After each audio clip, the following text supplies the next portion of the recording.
buat seluruh sobat ASN di seluruh Indonesia. Selamat datang di podcast ASN Inspirasi, tempat kita berbagi inspirasi seputar nilai dasar ASN yang profesional, berintegritas, dan pasti bangga melayani bangsa. Hari ini kita akan ngobrol santai-santai ya teman-temannya tentang penerapan nilai berakhlak di lingkungan kerja ASN. Gimana sih caranya kita nggak cuma tahu nilai-nilainya aja, tapi kita bisa menerapkannya di keseharian.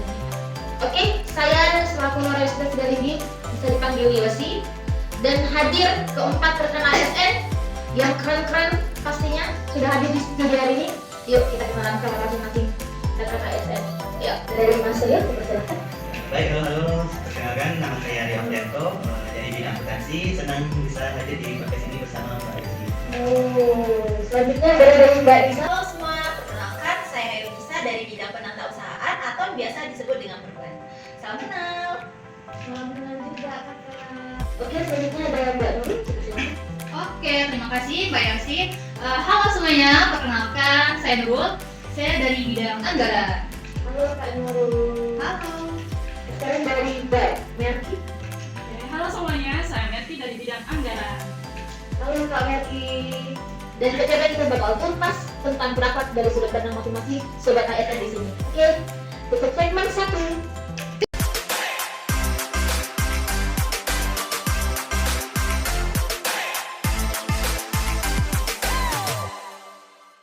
Kita masuk segmen pertama itu apa itu berakhlak. Nah, kita sering dengar nih istilah ASN berakhlak, tapi apa sih sebenarnya makna buat kalian secara pribadi, buat Mas Rio dan Mbak Merki, apa sih itu kira-kira ASN berakhlak? Boleh nih dari Mas Rio, gimana? Oke, baik, pertanyaan sangat menarik ya ini oleh Mbak Yosi. Jadi menurut saya ASN itu bisa dibilang pedoman moral atau etika kerja ASN. Di mana kita sebagai ASN itu tidak hanya harus memiliki kompetensi teknis di suatu bidang, tetapi juga harus kita memiliki suatu sikap profesional, jujur dan bertanggung jawab serta melayani masyarakat. Jadi seperti itu. Mantap. Kalau Mbak Merki gimana? Oke baik, saya setuju ya dengan Mas Rio yang berpendapat bahwa berakhlak itu berarti bukan hanya soal kemampuan teknis ya Mas Rio, tapi bagaimana penerapan berakhlak itu di dalam kehidupan kita sehari-hari.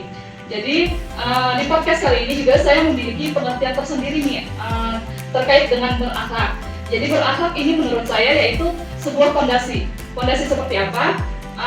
Fondasi untuk dasar utama atau landasan moral dan perilaku bagi ASN dalam menjalankan tugas dan tanggung jawab saya sebagai ASN. Di sini ada 7 nilai dasar ASN. Seperti yang pertama itu berorientasi pelayanan, akuntabel, kemudian kompeten, harmonis, loyal, adaptif, dan kolaboratif. Nah itu menurut saya Mbak Yosi mungkin nilai berakhlak di dalam kehidupan sehari-hari saya. Wah, keren banget. Jadi bukan teori aja teman-teman ya, tapi sudah jadi karakter yang hidup di keseharian kita ASN. Oke, kita masuk ke segmen 2.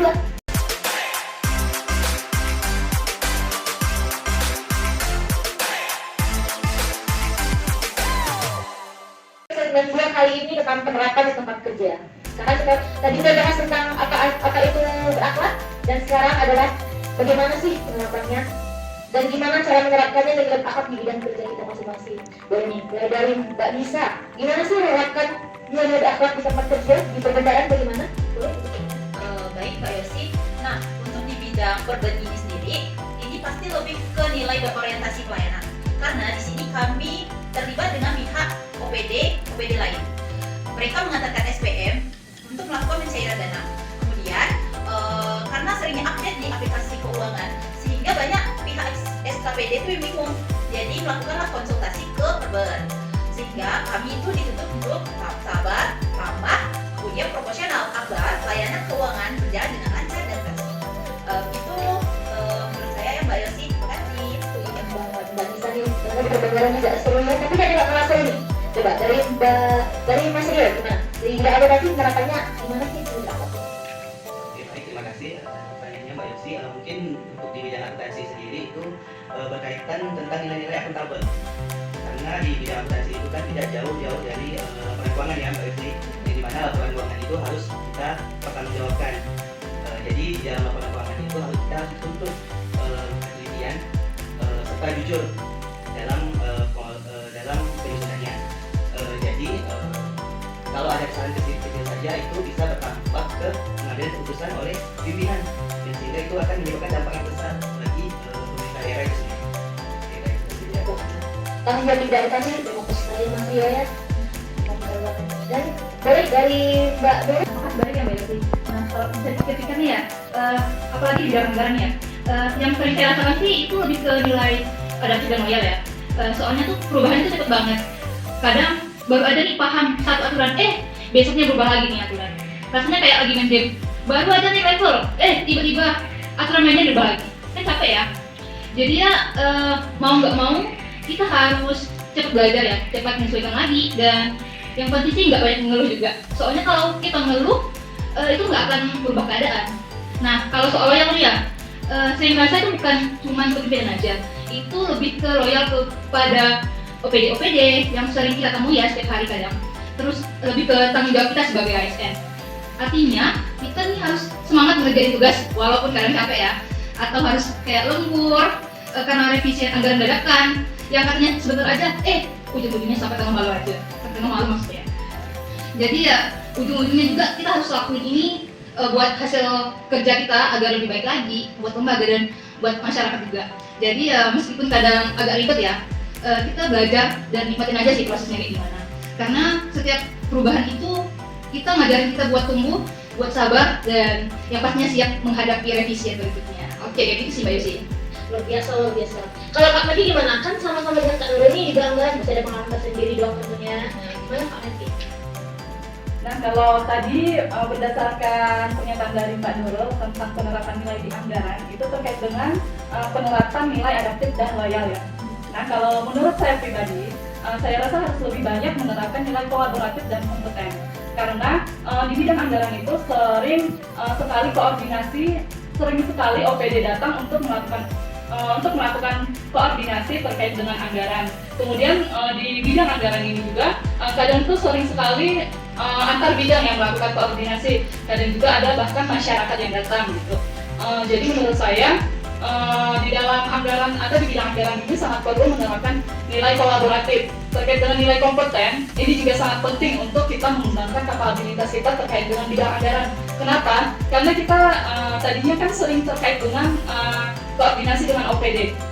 Kenapa kita harus perlu mengembangkan nilai kompeten ini? Karena agar kita bisa menjawab nih, misalnya banyak pertanyaan-pertanyaan yang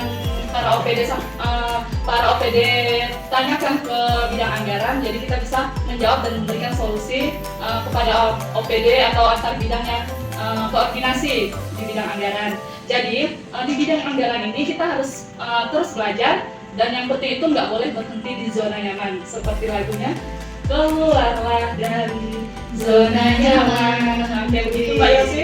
Keren banget. Ternyata dari ASN Bangkok itu sangat diterapkan sekali ya teman-teman di instansi kerja kita ya. Oke, kita masuk segmen ketiga.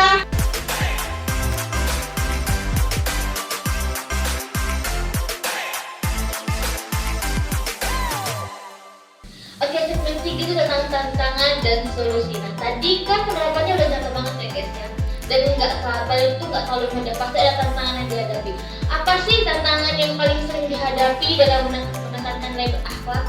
Boleh dari Mas Rio, tantangannya apa dan solusinya bagaimana? Oke, baik. Terima kasih atas pertanyaannya Mbak Yosi. Mungkin kalau di bidang kami itu, khususnya di bidang akuntansi, tantangannya ya tidak jauh-jauh berkaitan dengan angka ya Mbak Yosi. Jadi pastinya kalau terjadi selisih sedikit pun, walaupun Rp1 pun pasti kita telusuri, yang dimana itu bisa dibilang merupakan tanggung jawab kita bersama dalam penyusunan laporan keuangan secara periodik ya.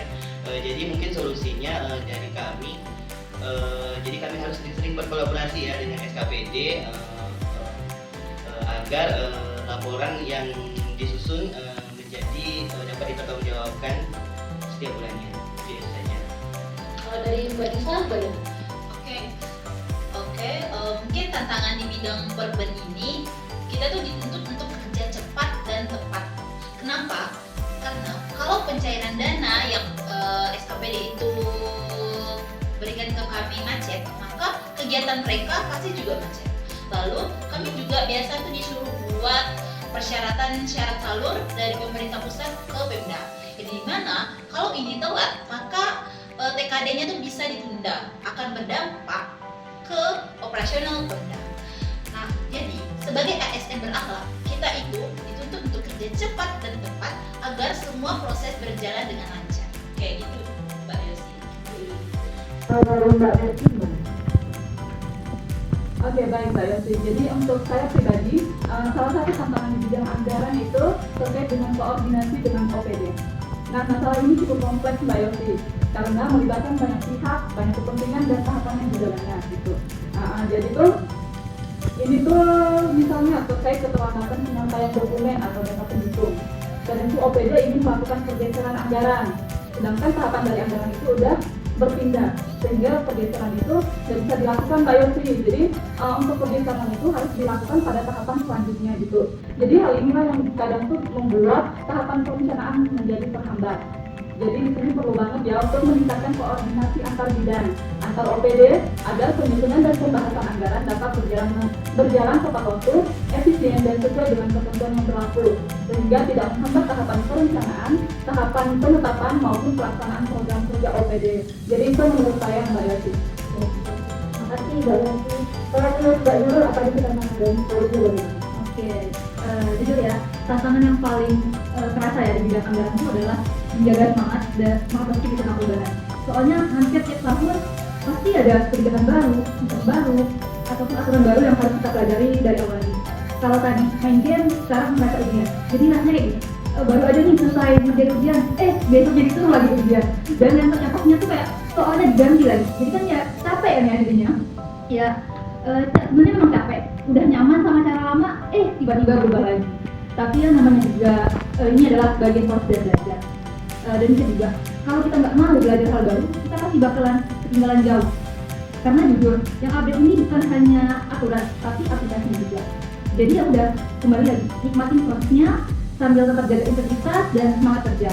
Karena di bidang anggaran ini yang penting tuh bukan cuma soal angka yang pas, tapi adalah sikap kita yang positif, adaptif, dan tidak gampang panik kalau misalnya dengar kata revisi ya.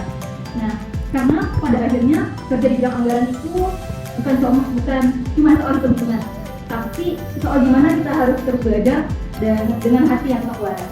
Oke, kayak gitu ya Mbak Ibu. Tentu dalam penerapan dan tahapan itu ternyata Mbak Nurul teman-temannya percaya dengan tapi tenang, pasti ada solusinya. Walau banyak cerita dan refleksi kita pada hari ini dari sobat-sobat ASN dan dari obrolan kita ini keren banget. Kalau menurut akal itu bukan cuma slogan di dinding kantor aja teman-teman, tapi bisa jadi pedoman bagi sobat ASN dalam bekerja. Oke, sebelum kita tutup, saya mau minta teman-teman dari sobat ASN ini apa sih itu arti berangkat buat kalian? Boleh dijelaskan dari Mbak Nurul.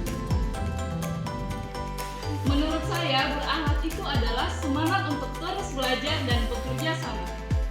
Kalau menurut saya berakhlak itu adalah setia pada nilai integritas dan perubahan yang positif. Berakhlak itu bekerja jujur dan bertanggung jawab. Berakhlak itu melayani dengan hati dan profesionalisme. Banget ya hari ini ya. Terima kasih buat Mas Rio, Mbak Melki, Mbak Nurul, dan Mbak Nisa atas sharing-sharingnya hari ini, dan semoga kita kalian bisa menjadi inspirasi buat ASN yang lainnya dan terus menanamkan nilai-nilai berakhlak dalam setiap langkah kerjanya semua. Oke, sampai jumpa di episode berikutnya deh. Dan sebelumnya saya ada jawaban dulu. Kalau saya bilang ASN berakhlak, jawabannya bangga melayani bangsa. ASN berakhlak, Bangga melayani bangsa. sampai jumpa di episode berikutnya. Tetap semangat, tetap berintegritas, dan jangan lupa ASN berakhlak, bangga melayani bangsa.